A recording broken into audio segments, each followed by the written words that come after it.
नमस्कार दोस्तों, इस वीडियो में यूपी पीसीएस जीएस पेपर 5 2023 के मेंस के क्वेश्चन पेपर से कुछ प्रश्नों का अध्ययन करेंगे। उसमें से एक प्रश्न है, उत्तर प्रदेश में ग्राम पंचायत विकास योजना के निर्माण में प्रमुख चरण क्या हैं। तो पहले हम देखेंगे कि ग्राम पंचायत विकास योजना क्या है, कब आया था, इसका उद्देश्य क्या है। उसके बाद देखेंगे इसके प्रमुख चरण क्या हैं। ग्राम पंचायतों के समग्र एवं समेकित विकास हेतु, ठीक, ग्राम पंचायतों के समग्र एवं समेकित विकास हेतु ग्राम पंचायत विकास योजना हमारी योजना हमारा विकास की प्रक्रिया को प्रदेश की सभी ग्राम पंचायतों में 2015-16 से लागू किया गया है। बढ़िया इंट्रो है कि ग्राम पंचायतों के समग्र एवं समेकित विकास हेतु पंचायत विकास योजना ग्राम पंचायत विकास योजना हमारी योजना हमारा विकास की प्रक्रिया को प्रदेश के सभी ग्राम पंचायतों में 2015-16 से लागू किया गया है। ग्राम पंचायतों द्वारा सहभागी नियोजन से तैयार की गई वार्षिक कार्य योजना संसाधनों के बेहतर प्रबंधन एवं विभिन्न संसाधनों के अभिसरण पर आधारित है। ग्राम पंचायतों की विकास योजना का उद्देश्य ग्राम पंचायतों को सामाजिक, आर्थिक एवं वैयक्तिक विकास की दिशा में प्रगतिशील करना एवं समुदाय को निर्णय लेने में सक्षम बनाना है। ग्राम पंचायत विकास योजना के उद्देश्य क्या हैं? ग्राम पंचायतों का समान सामाजिक, आर्थिक एवं वैयक्तिक विकास, समुदाय को निर्णय लेने हेतु सक्षम बनाना, विकास कार्यों में पारदर्शिता एवं उत्तरदायित्वों में बढ़ोतरी, सहयोगी नियोजन एवं संसाधनों के अभिसरण को बढ़ावा, नियोजन की प्रक्रिया को मांग आधारित बनाना। ग्राम पंचायत विकास योजना के निर्माण के 5 चरण हैं। पहला है वातावरण निर्माण, पारिस्थितिकीय विश्लेषण, आवश्यकताओं या समस्याओं की पहचान एवं प्राथमिकता निर्धारण, ग्राम पंचायत विकास योजना के लिए संसाधनों का निर्धारण एवं ड्राफ्ट प्लान का विकास, तकनीकी एवं प्रशासनिक स्वीकृति। ग्राम पंचायत विकास योजना के अंतर्गत ग्राम सभाओं की बैठक के माध्यम से जन समुदाय की आवश्यकताओं का चिन्हीकरण एवं प्राथमिकीकरण कर विभिन्न स्रोतों एवं योजनाओं से उपलब्ध होने वाले संसाधनों को समेकित कर सहभागी नियोजन द्वारा वार्षिक एवं पंचवर्षीय कार्य योजना तैयार की जाती हैं। इस प्रकार तैयार की गई वार्षिक कार्य योजनाओं को पंचायती राज मंत्रालय भारत सरकार के सॉफ्टवेयर प्लान प्लस पर अंकित किया जाता है। तत्पश्चात क्रियान्वयन से संबंधित सॉफ्टवेयर एक्शन सॉफ्ट, मतलब प्लान प्लस पे जो प्लान बना हुआ है वो अपडेट होता है, और एक्शन सॉफ्ट पे प्रत्येक वर्क आईडी के सापेक्ष तकनीकी एवं प्रशासनिक अनुमोदन के उपरांत भौतिक एवं वित्तीय प्रगति अंकित की जाती है। कितना उसमें प्रोग्रेस हुआ है वो अपडेट होता है एक्शन सॉफ्ट पे, और कौन सा प्लानिंग बना है वो अपडेट होता है प्लान प्लस पे।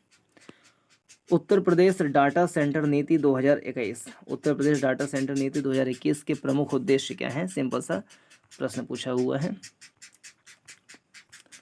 उत्तर प्रदेश डाटा सेंटर नीति 2021 राज्य में डाटा केंद्रों की स्थापना और विकास को बढ़ावा देने के लिए एक रणनीतिक ढांचे की रूपरेखा तैयार करती है।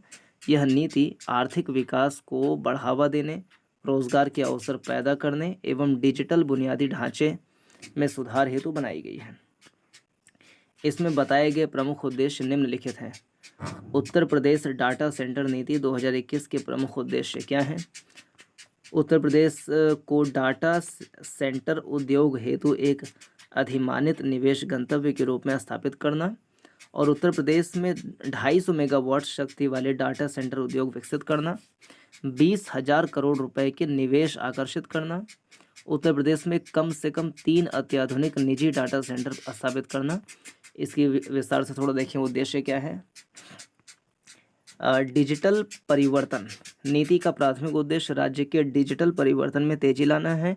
उत्तर प्रदेश में हाल के वर्षों में इंटरनेट पहुंच तथा डिजिटल संरचना के अंगीकरण में उल्लेखनीय वृद्धि देखी गई है। 2020 में अगर देखें इंटरनेट उपयोगकर्ता कितने हो गए? 101 मिलियन यूपी में। रोजगार सृजन नीति का एक उद्देश्य रोजगार के अवसर पैदा करना भी है। डाटा केंद्र श्रम गहन सुविधाओं जहां संचालन एवं रखरखाव हेतु कुशल कर्मियों की आवश्यकता होती है। इस प्रकार इसमें वृहद स्तर पर रोजगार सृजन की क्षमता है।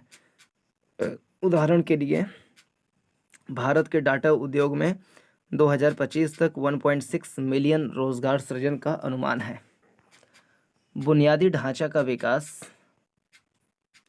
उत्तर प्रदेश मजबूत डाटा सेंटर बुनियादी ढांचा विकास चाहता है। यह राज्य के व्यापक बुनियादी ढांचा विकास लक्ष्यों के अनुरूप भी है। नीति का उद्देश्य डाटा सेंटर ऑपरेटरों के लिए उत्तर प्रदेश के डिजिटल बुनियादी ढांचे में निवेश हेतु अनुकूल माहौल बनाना है। निवेश आकर्षित करना। उत्तर प्रदेश की रणनीतिक स्थिति तथा विशाल बाजार क्षमता इसे डाटा सेंटर में निवेश हेतु एक आकर्षक गंतव्य बनाती है।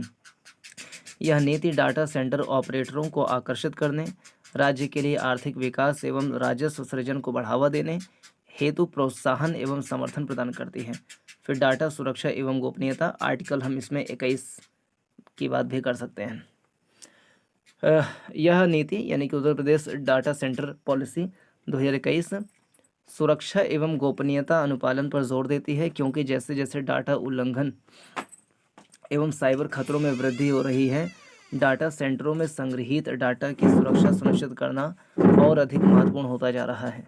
डाटा सेंटर पॉलिसी 2021 का यह उद्देश्य भारत के विकसित हो रहे डाटा संरक्षण परिदृश्य के भी अनुरूप है। साथ ही डाटा प्रबंधन एवं भंडारण में जनता का विश्वास बनाए रखने हेतु भी महत्वपूर्ण है। पर्यावरणीय प्रभाव कानूनी न्यूनीकरण, ये पता नहीं क्या लिखा हुआ है। फिर निष्कर्ष में इस प्रकार यह स्पष्ट है कि Uttar Pradesh data centre policy न केवल राज्य को सशक्त बनाएगी बल्कि अन्य क्षेत्रों के लिए भी एक मॉडल के रूप में काम करेगी। ऐसे युग में जहां डाटा एक नई मुद्रा है, जो उत्तर प्रदेश की रणनीतिक दृष्टि एवं सक्रिय नीतिगत उपाय से न केवल निवेश को आकर्षित करेगी बल्कि समावेशी प्रगति की सुविधा प्रदान करेगी, जिससे राज्य डिजिटल युग में अग्रणी बन जाएगा। अगला प्रश्न, उत्तर प्रदेश के प्रशासन में मुख्य सचिव यानी कि चीफ सेक्रेटरी की क्या भूमिका है उत्तर प्रदेश के प्रशासन में। पहले इंट्रो। मुख्य सचिव उत्तर प्रदेश में उच्च पदस्थ सिविल सेवक हैं। यह राज्य के नौकरशाही की देखरेख करने और सरकार के कुशल कामकाज को सुनिश्चित करने के लिए बड़ी जिम्मेदारी का पद रखता है। मुख्य सचिव की भूमिका क्या है। प्रशासनिक नेतृत्व, सबसे वरिष्ठ नौकरशाह होता है। मुख्यमंत्री और मंत्रिपरिषद के प्रमुख सलाहकार के रूप में कार्य करता है। प्रशासनिक नेतृत्व प्रदान करते हैं और सरकारी नीतियों और कार्यक्रमों का समन्वय करते हैं। नीति कार्यान्वयन, नीति निर्माण में सरकार का सहयोग करते हैं। बनाई गई नीतियों और निर्णयों को प्रभावी ढंग से कुशलता से क्रियान्वित करने के लिए विभिन्न सरकारी विभागों और एजेंसियों का समन्वय शामिल है। संकट प्रबंधन, आपात स्थिति, प्राकृतिक आपदाओं या अन्य संकट के दौरान मुख्य सचिव संकट प्रबंधन का प्रभार लेता है। विपत्ति के समय में बचाव कार्यों के लिए संसाधन जुटाते हैं और नेतृत्व करते हैं। अंतर सरकारी संबंध, राज्य सरकार एवं केंद्र सरकार के बीच एक महत्वपूर्ण संपर्क के रूप में कार्य करता है और केंद्र राज्य के बीच वित्तीय आवंटन और विकास परियोजनाओं सहित विभिन्न मामलों के संबंध में कार्य करता है। वित्तीय प्रबंधन, वे राज्य के बजट की देखरेख करते हैं और राजकोषीय नीतियों की निगरानी करते हैं और वित्तीय संसाधनों को विभिन्न विभागों को आवंटित करते हैं। नौकरशाही निरीक्षण, उत्तर प्रदेश में भारतीय प्रशासनिक सेवा IAS अधिकारियों के कैडर का प्रबंधन और मार्गदर्शन करते हैं। इन अधिकारियों के उचित प्रशिक्षण, पोस्टिंग और प्रदर्शन मूल्यांकन को सुनिश्चित करते हैं। कानूनी मामले, कानूनी मुद्दों पर सरकार एवं महाधिवक्ता के साथ समन्वय करते हैं। जिला प्रशासन के साथ समन्वय, मुख्य सचिव सुनिश्चित करते हैं कि जिला कलेक्टर और अन्य अधिकारी राज्य की नीतियों कार्यक्रमों को लागू करने के लिए एकजुट होकर काम करें। निष्कर्ष में मुख्य सचिव राज्य की प्रशासनिक मशीनरी की दक्षता बनाए रखने, सरकारी नीतियों को लागू करने और प्रशासनिक और विकासात्मक गतिविधियों की एक विस्तृत श्रृंखला को संभालने के लिए जिम्मेदार हैं। उनके नेतृत्व और निर्णय लेने की क्षमता राज्य की प्रगति और भलाई पर महत्वपूर्ण प्रभाव डालती है।